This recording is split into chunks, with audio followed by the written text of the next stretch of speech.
Hi, everyone. It's Brian back with another interview. Today, I am joined by Danny Fingerroth, sorry, and Gemma Birnbaum. Am I pronouncing that right?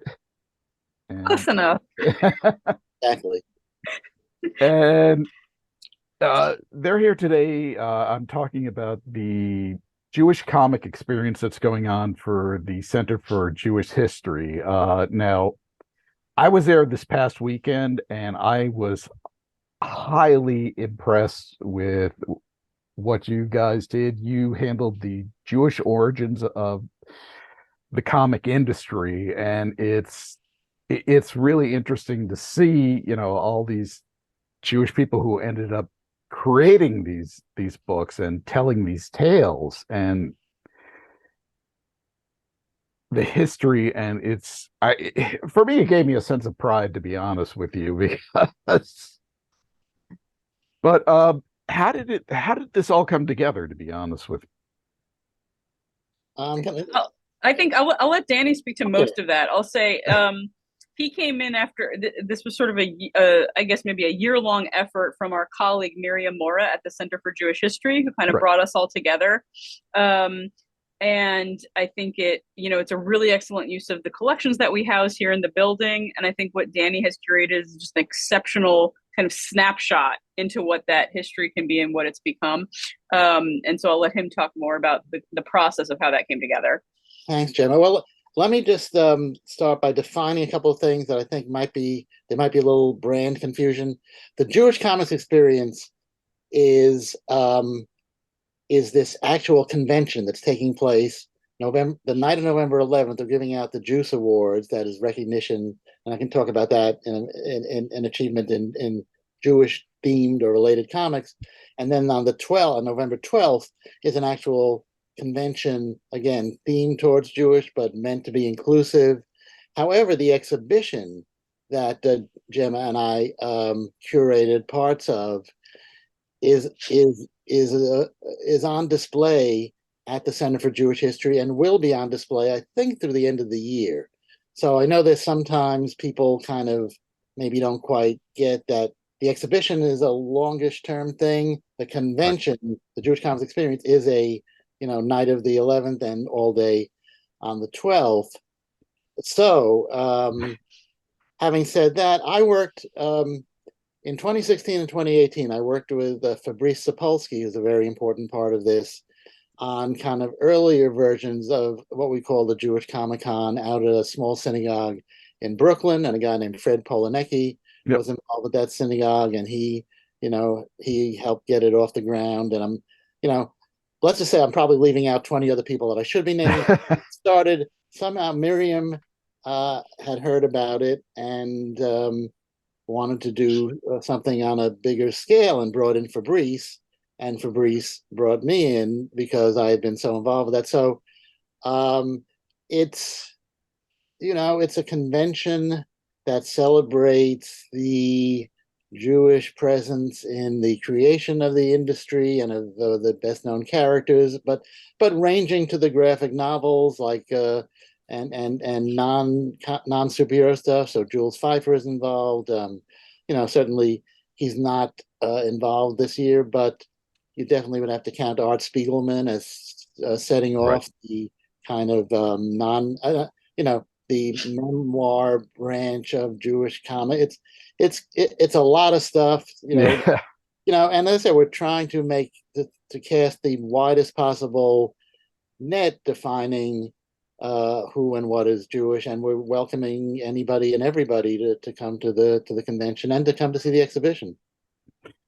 Now, I guess my next question would be like, why is there a reason why Jews gravitated towards the comic industry? I know they also gravitated, they helped create Hollywood. The majority, with an exception of Disney, was all created by Jews. But is there a reason why they were like kind of gravitated towards this? Or I mean, there are, I've seen a million theories. I think Will Eisner talked about how Jews have a tradition of storytelling, and in a certain the tradition of arts and crafts and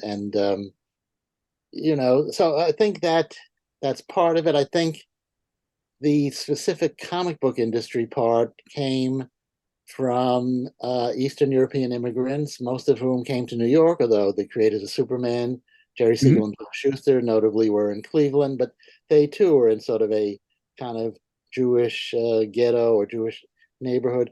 I think they were from immigrant families, many of them impoverished beyond imagining, um, parents who couldn't speak English, and up against a world that was very prejudiced and both overtly and covertly was anti-Semitic and kept them out of certain fields. So when the pulp magazine started and comics started, these young people who had these marketable skills, they'd work fast and cheap, and they and it's the classic immigrant thing as outsiders having a maybe a point of view on a Right. culture that someone born into that culture wouldn't see.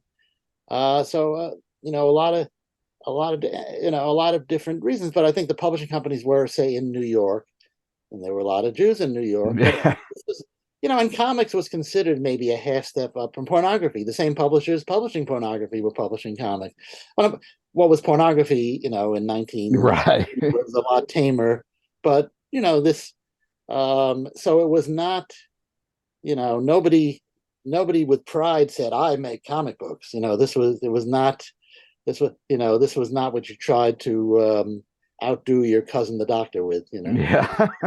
I'm sorry, so Gemma, I'll shut up and please. No, you're great. And I think, the only thing I would add is it's the same sort of pattern that repeats throughout a lot of history, and Jewish history is, like Danny said, you're not let in other places. And Right. so, the sort of illustrators that are creating a lot of these comics, especially when they're starting in lower level positions and they're not creators yet, these are low paying, tedious jobs. And they're also the only ones that a lot of these Jewish artists could get because nobody else is going to hire them. And so, and I think you see that in a lot of industries where Jewish people are sort of overrepresented, and it's not necessarily, it's not some innate kind of thing that says we're going to be amazing at this because we're Jewish people. It's because it's where you see a door and where you see an opening. And I think why Jews and American Jews especially remain in the comic book industry for so many years and take it to this next level is because it did provide this empowering platform that they didn't otherwise have, especially for those who started as that sort of lower paid illustrator. And so you are effectively creating an industry to play out something that you want to say or something that you Right. want to be, and counteract some of the kind of rhetoric around your own people a little bit, even if some of those messages aren't outward. I don't think if you ask somebody on the street, is Superman Jewish? Anybody is going to really say yes. But is that a Jewish story? Yes.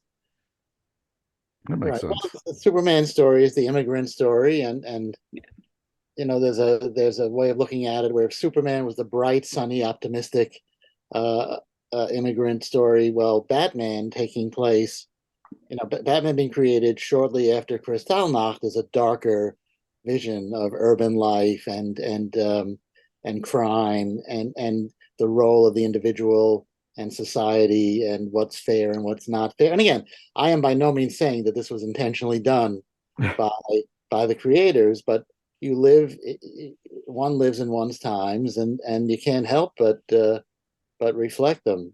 Just to go back to a little bit, about being children of immigrants. I mean, I think that's an eternal story in America. But I mean, for a lot of these guys at age 18, 19, 20, they were out earning their fathers. I mean, as crappy as comics paid, if you were like young and vigorous and could do 10 pages a day of writing or drawing or lettering or, I mean, they were supporting their families and it's I think every single one of them would have been astonished, that so many years later, comics and not just superheroes, but comics, Yep. the American Splendors, and so much, dare I say, intellectual property comes from comic books. People don't even know it, and a lot, and a lot of that comes from Jewish creators. A lot doesn't,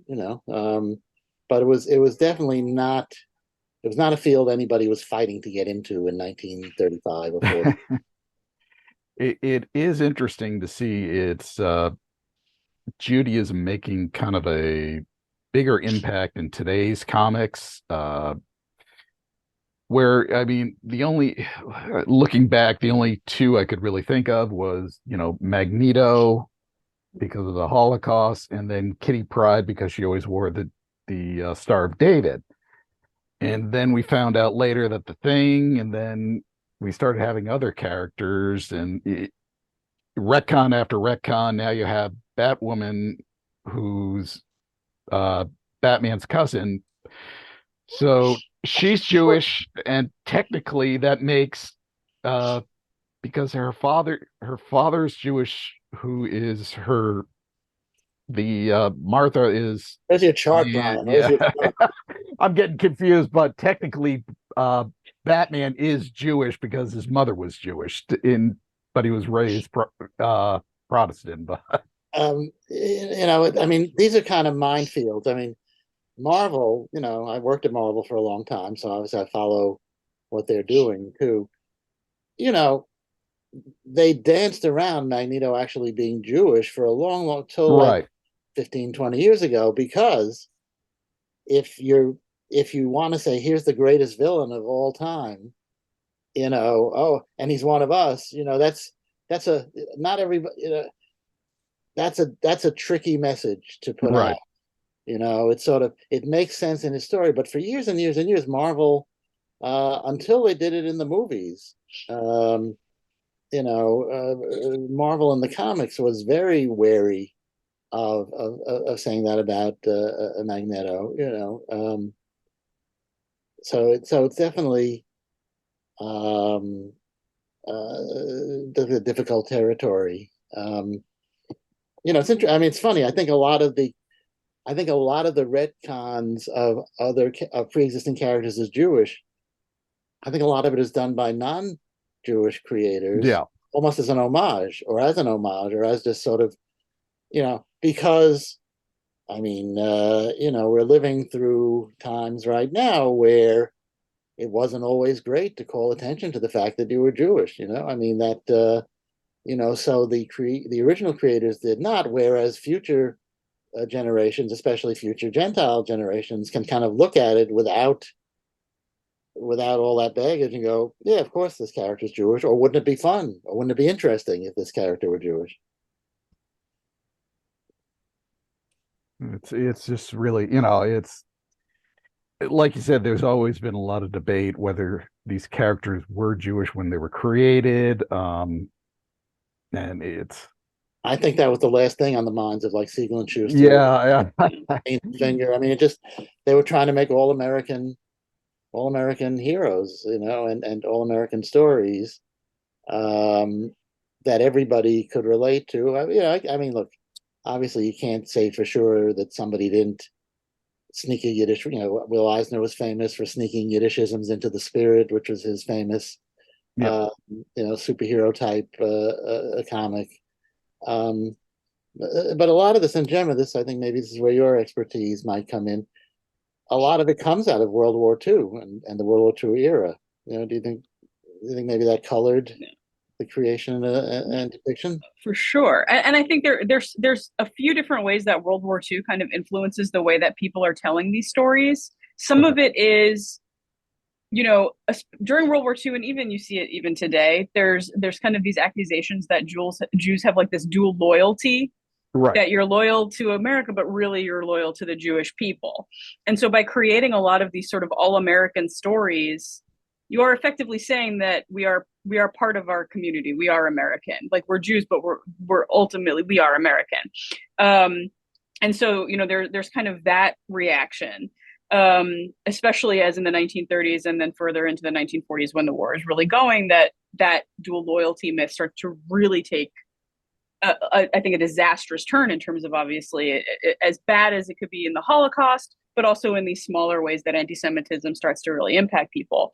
But then you have people like Jack Kirby who served in the European theater and who saw war firsthand, who then also sort of later in his life, one of his very close friends is a man named Leon Klinghoffer, who was murdered by the Palestinian Liberation Organization in a hijacking. And so, that happens about 10 years before Kirby's death. And so you see some of these themes start to play out in the work, not necessarily always explicitly, but even in some of the other comics that are created, even if they're not about Jewish people. I mean, you look Right. at something like Black Panther and you look at the way that there's stories about how somebody who's a member of the diaspora feels left out of their home community, or how returning of stolen items and artifacts is really important. Like, these are things that happen in other comics as well. And those are also really these issues that come out of World War II in the Jewish community. Repatriation, where do you belong? Where do you live? Your land is stolen, your home is stolen. Like, all of these things repeat.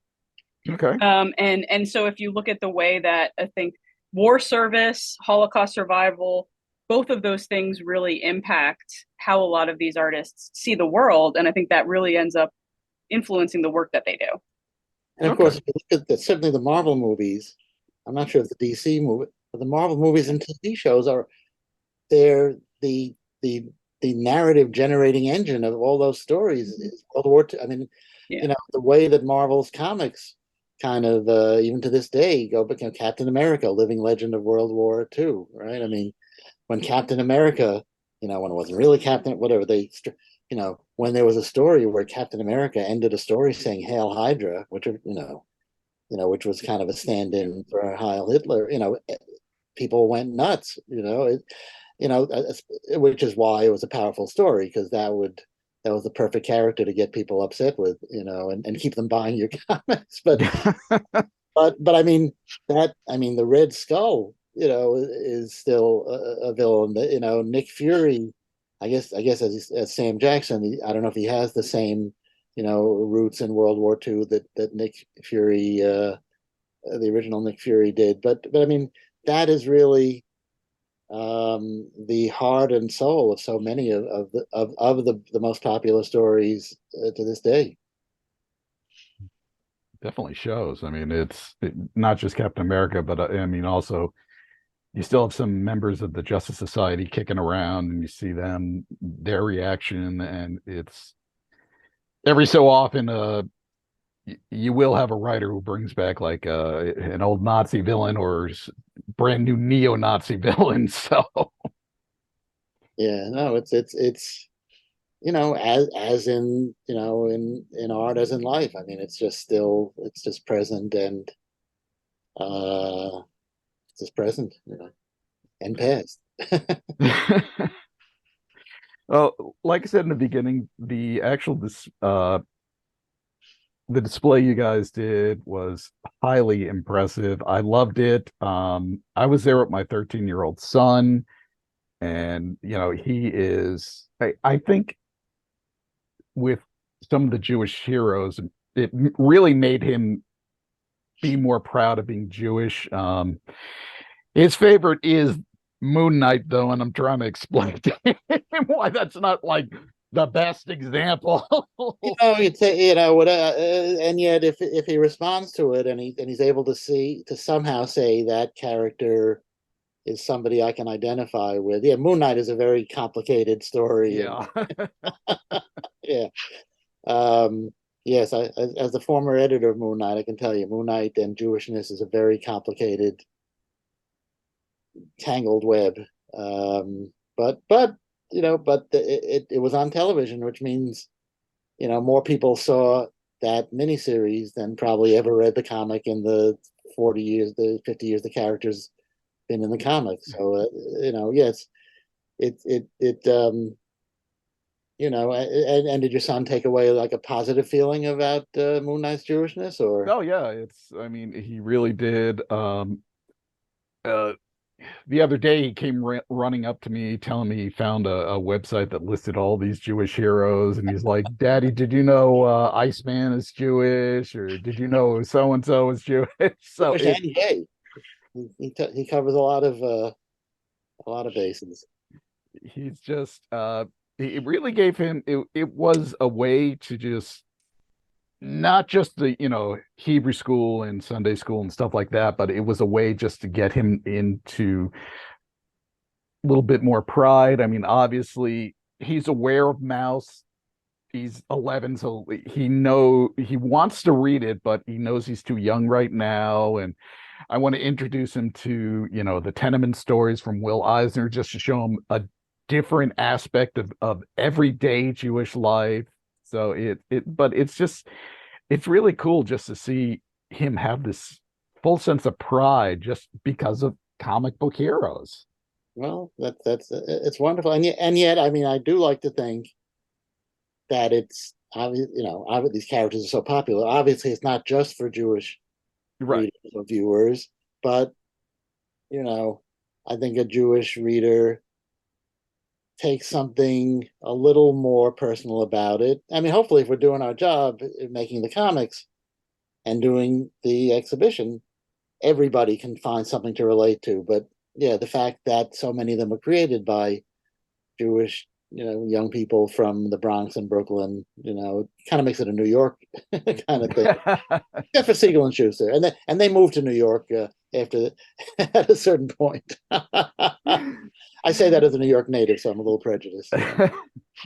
Well, Danny and Gemma, thank you so much. I really appreciate the time. And for those watching at home, they'll have a link to the site where you can find out about the actual exhibit and the comic convention coming up on the 12th, I believe. Well, and the award ceremony, which you can buy tickets to, is on the 11th, on the night of the 11th.